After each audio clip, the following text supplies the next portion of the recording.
With so many people already talking about Sledgehammer's new making of the next Call of Duty, I figured to give my opinions on it because I haven't covered this in quite some time. What's up guys, Beaster here, and I got you some Modern Warfare 3 gameplay with the SPAS-12 again. I try to go for a Moab a few times in this gameplay, get thrown off from my streak, just run a few silly deaths. A lot of them were just based on randomness of the way players act and me not seeing where they were positioned, but it's all good. Hope you enjoy the gameplay nonetheless. But in case somehow Sledgehammer does see this video, I wanted to give you guys constructive criticism because, opposed to a lot of people, due to contrary belief, I actually would like your game to freaking just destroy people's expectations. Honestly, I would like the game to succeed. I really would, because it's been a while since I've actually really enjoyed Call of Duty, like wanted to play it and not stop playing it. That last time I actually did that was probably around Modern Warfare 2. And it's been quite a long time before I got a Call of Duty where I couldn't stop playing it. Modern Warfare 3 had a pretty good fun aspect, I'm not gonna lie. That's why I still play it as of today, and I still play it every now and again. And I even went back to play some Modern Warfare 2 again, and believe it or not, it is somewhat playable. You just have to find the right time of day to do so. And Modern Warfare 3 had some pretty nice aspects of it, and I know that Sledgehammer was making part of this game. I don't know exactly what part of it. It could have been the multiplayer, the campaign. A lot of people rumored it to be just the campaign, but I feel like they made some aspects of the multiplayer because it just seems a lot more different than Ghost. Ghost, they took a weird turn. I'm not gonna lie, they went in a weird direction with Ghost.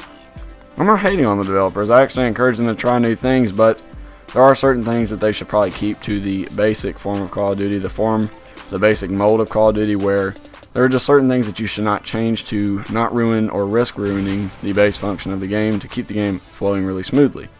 I got a really silly death up here. This is one of the deaths I was talking about. Should have seen the guy, but I didn't expect him to be sitting behind that little table or pedestal thing, whatever it was. It's all good though. I'll start going on another tear here, you guys will see shortly. Okay, but let's get on to the quick advice I can give to Sledgehammer. So you guys, look, I love playing Call of Duty, along with many other people. And one of the biggest things that we enjoy about Call of Duty is the fast-paced action.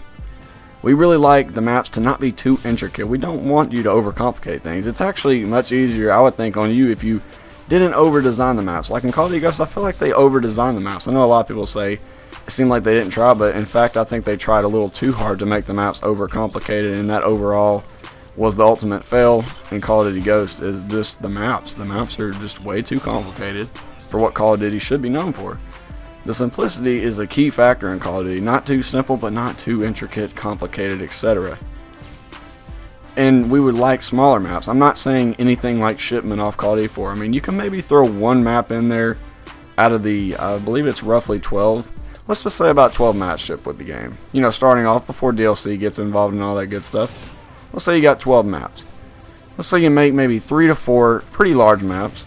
Maybe 3 to 4 medium-sized maps, medium to large, medium to small, etc. Get you some variety in there. And then a lot of the other ones will be smaller maps because Call of Duty is about that fast-paced action. So you got an even division of the maps. So you got 1/3 small, 1/3 medium, and 1/3 larger maps. You got a good variety, and you also got some good maps for if you did decide to add Ground War. I really hope you bring Ground War back into the old generation consoles because look, we really deserve Ground War back. Ground War is a lot of fun and it's very hectic, and I know just because we don't have a new console, some people may not be able to afford it, so you guys got to be really understanding about the people that may not be able to afford the new consoles, and you need to just bring Ground War back to the 360 and the PS3, and whatever other consoles may not be able to run Ground War on Ghost or whatever. I know a lot of people had rumors that they were saying, oh, they just didn't put Ground War in because the old consoles couldn't run it. And I believe that's honestly BS. I believe that the old consoles can run it because we've had it since Call of Duty 4 since 2007 and 8. The new Call of Duties have been more optimized for these consoles, so they should definitely be able to run it. I mean, Battlefield 4, I mean, no, it doesn't run that pretty on the 360 and PS3. It runs around 30 frames, but the fact that the game can even run on a 360 that's about, what, 7 to 8 years old, that's pretty impressive. It actually amazes me that a game in 2014 can actually run on a console that's roughly 7 years old. So you know it's been optimized well, and I think they could do the same with the newer Call of Duty, so I believe that Ground War can definitely be implemented in the next Call of Duty and so forth after that, until the consoles get really out of date to where they just can't run anything, which is more understandable, where games will be strictly on the next gen and PC possibly, so we'll see. Another thing that we like to see, obviously, is weapon balance. Now, this goes back to simplicity. Once you start getting really crazy with the attachments and crazy equipment, it makes it really difficult, and it throws off the weapon balance, not just for you, but for a lot of people to just test to tell you if a weapon's overpowered. You can have a bunch of weapons in the game, I believe that's fine, But take a little bit of advice from what Titanfall did. Now, I will admit they don't have that many weapons. In fact, I think they could actually add a few more and it wouldn't hurt the weapon balance at all. But when you start adding ridiculous attachments and a bunch of different weapons that don't even really get used in the class, I mean, you gotta think, in Modern Warfare 3 there was, I think, 5 LMGs, and I believe there was like 6 or 7 shotguns, and I think only 2 of pretty much each class got used, and there wasn't even really any LMGs at all that got used from Modern Warfare 3, with the exception of possibly the L86, I believe. That was the only LMG that really got used, besides the default LMG, which was, I think, the MK48. So what I'm saying is, generally there's only 2 weapons that people like to flock to of each class. So you don't need to overcomplicate yourself and put a ridiculous amount of weapons in that have a bunch of weird statistics and all that good stuff. Just try and keep it pretty simple. You can still add a bunch of weapons in your game, that's perfectly fine, but just keep the simple attachments. You know, you can still put a red dot and maybe a EOTech/holographic sight, whatever you prefer to call it. I know they change the names a lot in Call of Duty.